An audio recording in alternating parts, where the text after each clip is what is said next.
ભુજ ખાતે મુખ્યમંત્રી શ્રી ભૂપેન્દ્ર પટેલના હસ્તે વિશાળ વિસ્તારમાં નિર્માણ પામનાર શૌર્યના પ્રતીક સમાન સિંદૂર વનનું ખાતમુહૂર્ત કરવામાં આવ્યું હતું। ભારતીય થલસેના, વાયુસેના, નૌસેના, બીએસએફ તથા પહેલગામ હુમલામાં મૃત્યુ પામેલા નાગરિકોને સમર્પિત એવા સિંદૂર વન કવચનું વિધિવત ભૂમિપૂજન કરવામાં આવ્યું હતું।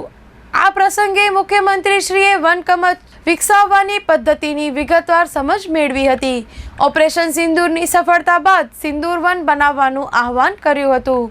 કચ્છના વન વિભાગે આ આહવાનને ઝીલીને જે સ્થળે સભા યોજાઈ હતી ત્યાં જ સિંદૂર વન બનાવવાનો નિશ્ચય કર્યો હતો, જેના ભાગરૂપે આજરોજ આહલાદક સિંદૂર વનના મુખ્યમંત્રીશ્રીએ બીજરોપણ કર્યા હતા અને શાસ્ત્રોક્ત વિધિ વિધાન સાથેનું ભૂમિપૂજન કર્યું હતું।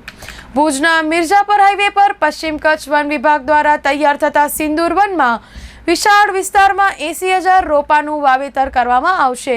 આ સિંદૂર વન એક શૌર્યનું પ્રતીક બની રહેશે, જેમાં ભારતની લશ્કરની તાકાત સમાન હવાઈ જહાજ, નેવી, લશ્કર, બીએસએફની થીમ આધારિત ચારેય પાંખના આધુનિક સાધનો મૂકવામાં આવશે, જેમાં અહીં આવનારા પર્યટકોને વન સંપદાની સાથે INS Vikrant, S-400 missile, drone, Rafale જેવા લડાયક સાધનોની થીમ પણ જોવા મળશે। સિંદૂર વનમાં કચ્છની સ્થાનિક વનસ્પતિ વચ્ચેથી પસાર થતા પ્રવાસીઓને વધુ આનંદ થાય એ માટે અલાયદા વોકિંગ ટ્રેકની વ્યવસ્થા પણ કરવામાં આવશે। કચ્છમાં 80,000 વૃક્ષોના કારણે શુદ્ધ વાતાવરણનું નિર્માણ થશે અને શહેરમાં મોટા પ્રમાણમાં ઓક્સિજન મળી રહેશે। અહીં બાળકોને મનોરંજન મળે તેવા રમતગમતના સાધનોની વ્યવસ્થા કરવામાં આવશે। સિંદૂર વનમાં આપણી સંસ્કૃતિ સાથે જોડાયેલી વનસ્પતિનું વાવેતર કરવામાં આવશે, જેમાં વડ, પીપળો, ઉમરો, કરંજ, અર્જુન, પીલું, અશ્વગંધા, જાંબુ, આંબલી, લીમડો, લિયાર, દાડમ, તુલસી, અળસી, સરગવા, સિંદૂર, વાંસ જેવા 40 પ્રકારના વૃક્ષોનું આ જંગલ બનાવવામાં આવશે।